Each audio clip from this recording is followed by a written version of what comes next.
Hi friends, host Eric here, host Talking with Fancy. Well, I thought I'd lay out the basics of cognitive functions and type here as I understand them, and you're welcome to critique away or do what you think is best with this, but this is my understanding of cognitive functions. We start with the fact that there are two ecosystems, quote unquote, to a human reality, and that is to say, stuff that actually happens, real events, burning yourself, walking down the street, whatever. Which is what you call real time? Which is what I call real events. Okay, so like they're just experiential events. For example, if I punch you in the leg, it would have a lot of meaning, but first it would hurt if I punch you hard enough, presumably. So that experience is the experiential ecosystem. And human life is made up of stuff that it's not meaning based, but we almost always make meaning out of it. In fact, to be fully human, we have to have a continual interface between the experiential ecosystem, where stuff happens in the world, and the representational ecosystem. I don't know. Who's that? The representational ecosystem. I don't know. Okay. Where all the meanings and representations of things exist. So it's basically the land of language and the land of not language. Aspects refers to the fact that a cognitive function is native to a given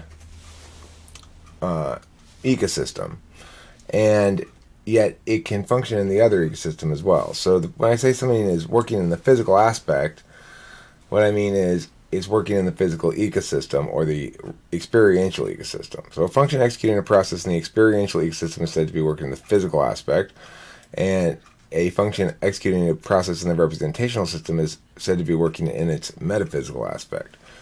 All functions work in both aspects, in both ecosystems, though most effectively in their native aspect. So and that's, I'm not going to explain that right now. Let me finish up here with this next thing before I explain that more further. Okay, Holster. Attentional manners. There are really only 4 attentional manners, and there are doing, interfacing, knowing, and deliberation. The doing functions on the physical, in the physical aspect are, the function that is native to the experiential ecosystem is extroverted sensing for doing, and it's basically impacting. Talking is metaphysical doing.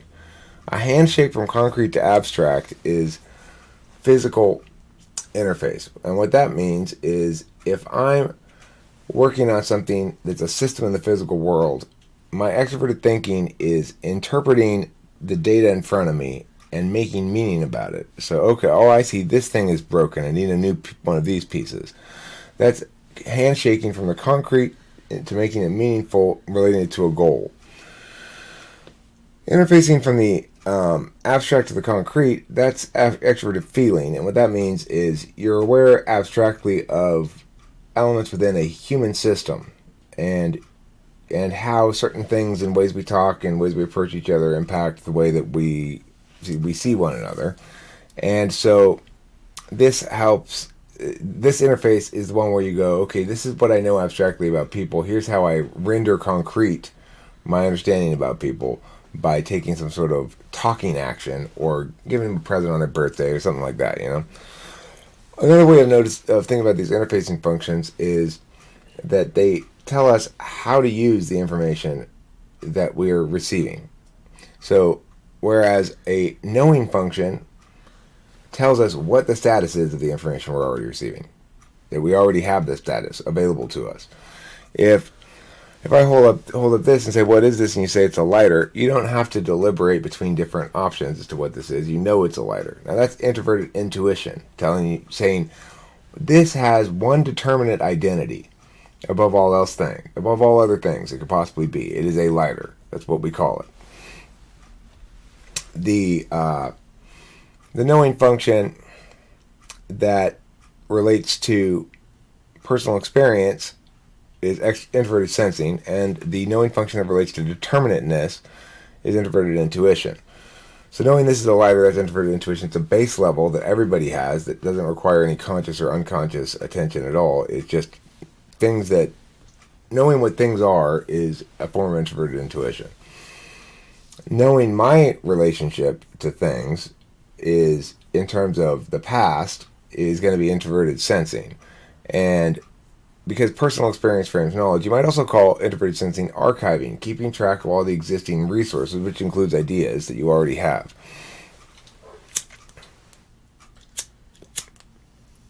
Now, in the deliberation functions, you have either an interested calculus of legitimacy, that is to say, how do I personally feel about this, not considering communicative universality, not considering whether I'm going to be able to defend this position to other people at all, but just how important is it to me. The only defense I'm going to have for my position is because it's really important to me, which is the only defense I need if that's how I calculate legitimacy. That's called an interested calculus of legitimacy. A disinterested calculus, that's introverted thinking, says, if I were not party to this, if I had no interest in the matter, how would I evaluate the language at hand and whether or not it's defensible communicatively? Okay, so let's go down here to this.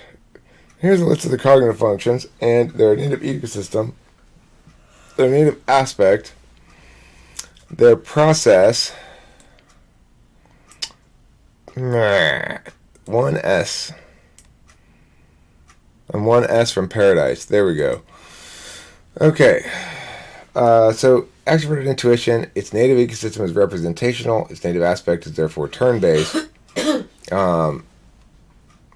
This is another way to talk about aspects. So you can call them physical or metaphysical aspect, or the native aspects manner of time is what this really ought to be called here. It's like the way that it deals with time. It deals with time either as a turn-based thing, because if you're dealing with symbols, then they relate to each other in an absolute way, but to the real world only in a relative fashion.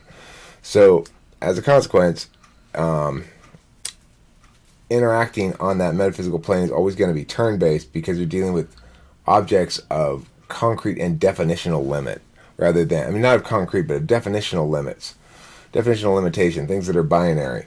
This either is a lighter or it's not, things that have truth value, so to speak. So the thing is, that's what makes it turn-based, is the nature of the thing being dealt with. Is it high resolution or is it frame rate? Things on the representational ecosystem are frame rate, and things on the experiential ecosystem are functionally not, or at least the frame rate's so fast that we can't really understand. I mean, we have a frame rate in the sense that if a ball is flying towards my head and I see it coming towards me, I have a certain amount of time to duck. But the thing is, there's plenty of stuff that happens that you have no awareness of before it happens to you. You know, somebody runs up and pushes you from behind and you're completely not expecting it, then there's no frame rate issue at all. So, whereas ideas can't do that to you. An idea can't rush up to you and tackle you unless you hear it and process it first. Alright. So, extroverted intuition represents action, or the putting process, on the representational ecosystem. Its native aspect is metaphysical, therefore, and it means it works best in turn-based realities rather than real-time. I'm a better extroverted intuitor doing this stuff than I am making stuff out of other things. Like, this is much easier for me than building something with my hands is. Introverted thinking.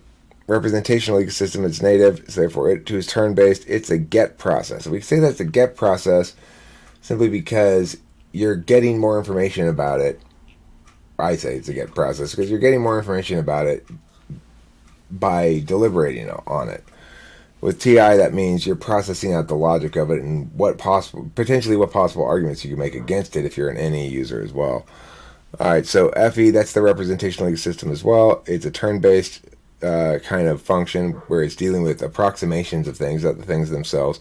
It's an interface process, and it's determining relational interpretations. So what FE tells us is, if I don't hear any of the actual content of what's being said here, what information can I glean by what I can tell about this person's relations to me and others?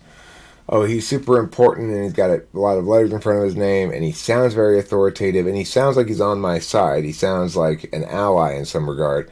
Therefore, whatever he's saying is going to be just validated on those metrics alone. That would be an FE shortcutting of TI, so to speak. Or another way of understanding validity, I guess. SI is experiential and it's real time in its native aspect. The process is received. That is to say, you get the information you need already known. You don't have to deliberate about it any further. You don't have to come up with it. It's just something you already know. Now, in its native ecosystem only, this manifests as knowing one's physical state of being. Each of these, remember, works in its non-native aspect as well, and it does different things in its non-native aspect. NI is representational ecosystem. It's turn-based. It's received process like SI, but it's the other kind of received process. It's knowing what's determinate externally or universally. What's the determinant factor? If I showed you a lighter that didn't look like a normal lighter, but still had this mechanism to it, you'd say that's still a lighter. That's the determinant factor as to whether or not something's a lighter. That's an NI behavior, is knowing in that fashion. TE, experiential, real time. It's an interface function. It's figuring out how to repair mechanical stuff. That's TE in its native ecosystem only.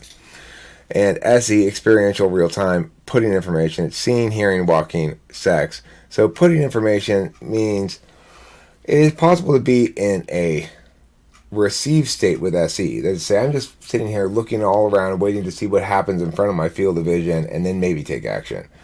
That would be in an SI, it would be really in an NI state. I'm using my NI awareness to wait for something in my field of vision to change, to indicate to me now, and then I use my SE.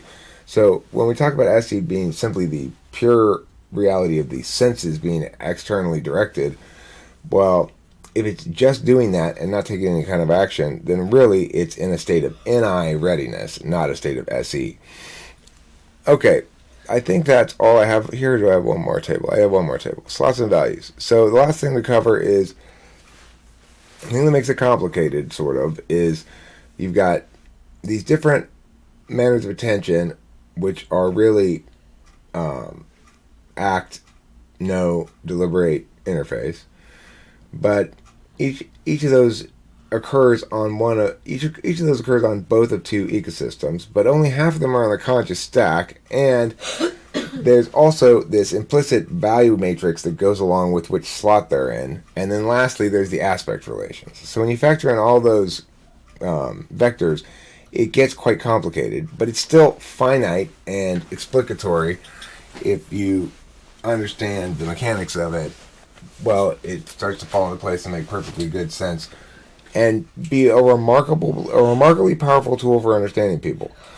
I have typed people the last couple of days who have really made me emotional with their valuing of what I was providing them. And, it's like the reason I was able to say, well, this is why you're this, and this is what this means to you and your life and stuff, is just because I'm understanding the mechanics of things.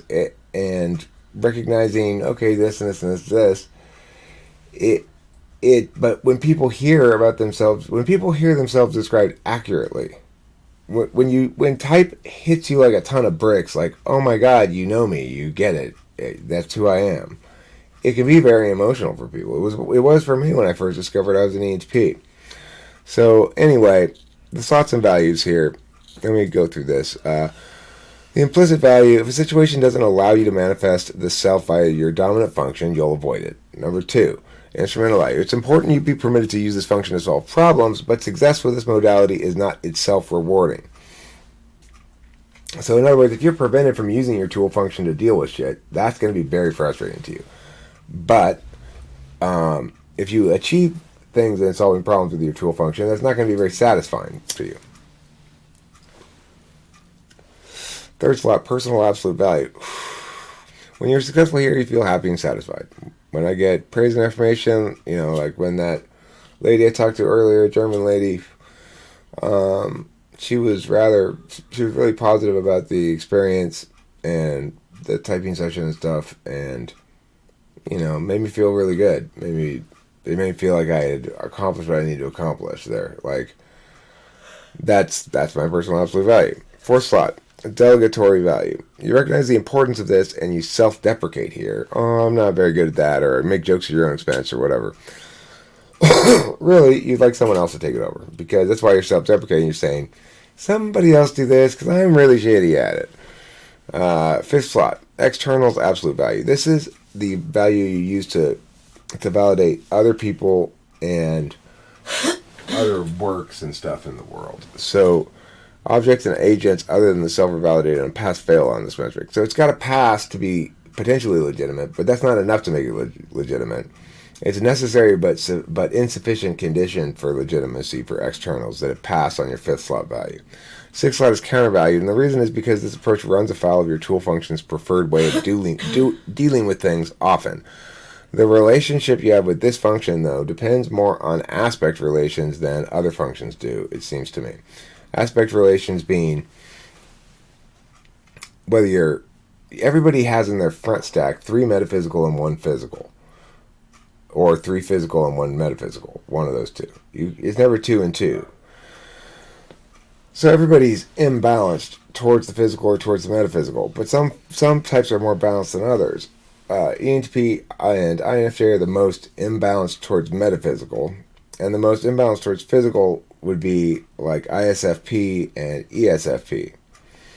So, well, I guess it would be ESFP and who's the other one that's 3 physical first? Every ESP I know is totally imbalanced, not balanced. ESTJ. No. Who's the other? They are imbalanced. They're imbalanced in favor of physicality. There's another one that's got 3 physical and then 1 physical, just as there is with INFJ and ENFP. I just can't think of it at the moment. ESTP. ISTJ? Yeah, ISTJ, that's what it is. ISTJ is SITEFI. Yeah. So it's ISTJ and ESFP are the 2 most physical types. Okay, so the 7th slot is manner of attention that confuses you. It's your polar. And your 8th slot is balanced or insecure. The 8th slot serves the first slot function. It is mostly countervalued in the abstract. And an individual is likely to be more effective here than they think they are and to rely on it more than they think they do. This slot provides what's needed when the first slot needs it. So if my extrovert intuition to be realized as a thing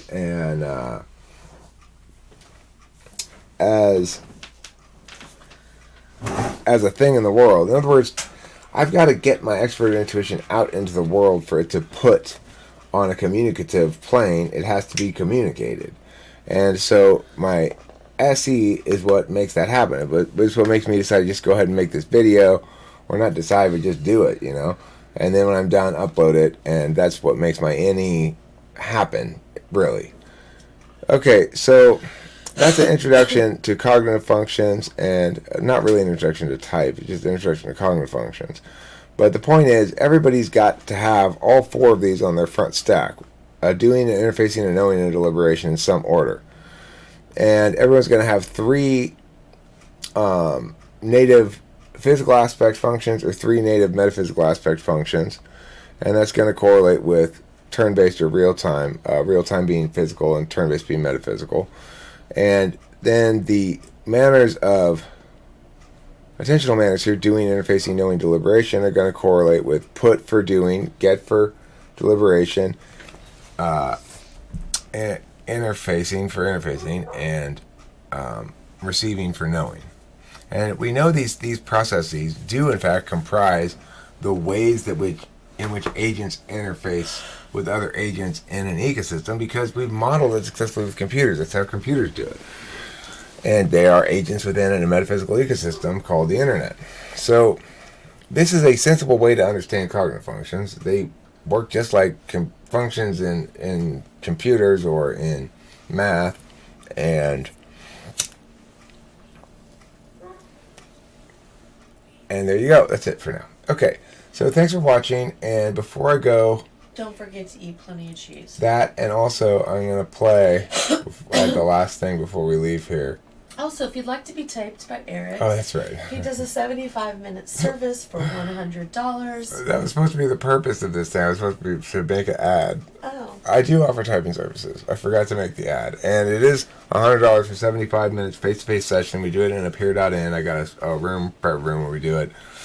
Everything's confidential. The only thing that I say about that is Kimberly does walk in and out periodically, and she'll sit through the typing sessions, and so you never know if Kimberly's there. But other than that, it's confidential. I don't put anything up on the internet unless you explicitly ask me to record it and put it up, in which case I probably would. But and everybody seems very satisfied with it. I'm really gratified by how happy people are with the service. So. And don't forget to say, I make t-shirts, TWFP t-shirts. You know you want to be sporting one of those this spring. Yes, you do, for sure. And so we'll have more updates on the t-shirts coming up shortly, or soon. And here's the outro song. It's Caterpillar time, y'all. Somebody asked why Caterpillar time? Well, I was looking for a phrase that had this syllable pattern. Piaka beka pia. I knew I wanted to go piaka piaka pia, but I didn't know what fit that syllable pattern. The first thing that came to mind was Caterpillar time. So that's why Caterpillar time.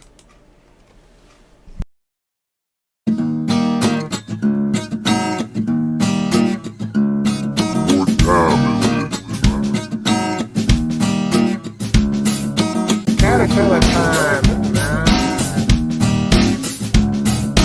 Caterpillar time. It's Caterpillar time. Caterpillar time. It's Caterpillar time. It's Caterpillar time. Back up your mind. We'll get ready for Caterpillar time. It's Caterpillar time.